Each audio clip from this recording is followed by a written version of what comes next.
정리를 해보자면 물가가 잡힌다, 물가가 잡혔다가 의미하는 바는 작년, 재작년 물가로 되돌아간다가 아니라 작년, 재작년 물가 대비 2% 정도 높다, 이 말입니다.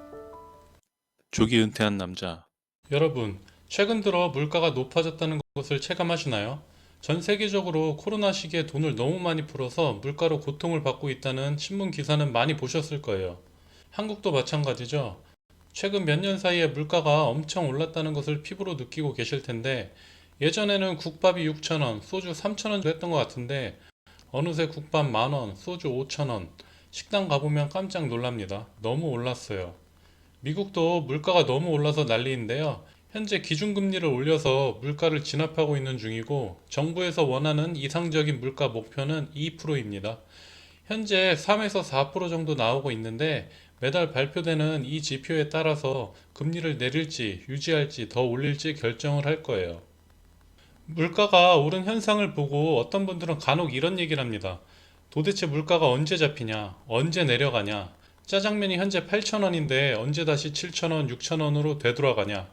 결론부터 말씀드리면 현재 8,000원인 짜장면이 7,000원, 6,000원으로 되돌아가는 것은 불가능합니다. 왜 불가능하냐? 이 세상은 계속 돈이 많아져서 물가가 오르도록 설계되어 있기 때문입니다. 많이 오르고 덜 오르고의 차이일 뿐이에요. 우선 물가가 어떻게 표기되는지부터 살펴볼 필요가 있는데요. 보시다시피 물가지표는 특정한 값을 보여주는 게 아니라 전년 대비 얼마나 올랐는지, 전월 대비 얼마나 올랐는지로 표기됩니다.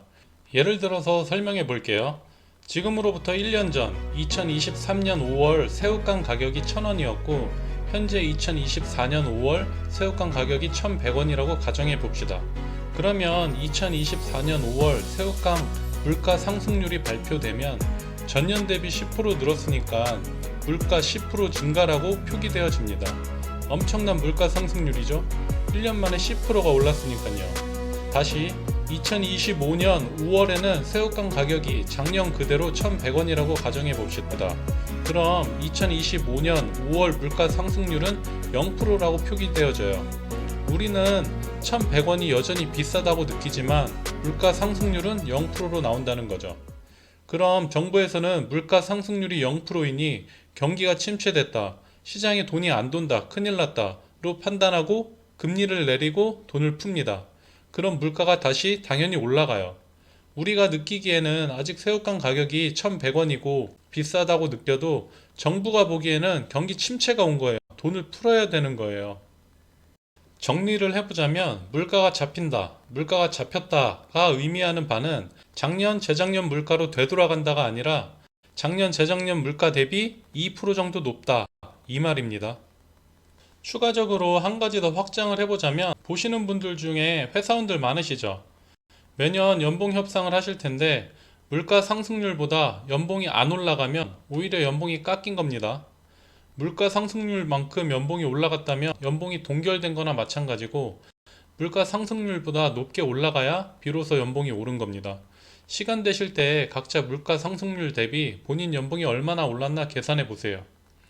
여러분, 여기서 무서운 것은 물가 상승이라는 거는 우리가 먹고 입고 자고 이런 거에만 반영되는 게 아니라 모든 자산에 반영이 되는 거예요. 대표적으로 주식, 부동산, 금 이런 게 있는데 매년 물가 상승률만큼은 오른다고 보셔야 돼요. 그렇기에 월급을 모아서 하루라도 빨리 자산을 사 모아야 되는 이유이고요. 자산을 가지고 있어야 물가가 오르는 만큼은 자산 가격이 같이 올라가면서 커버를 해주는 거니까요. 자산이 없는 사람들은 물가 상승률을 본인의 노동소득으로만 따라가야 되고 굉장히 벅찹니다.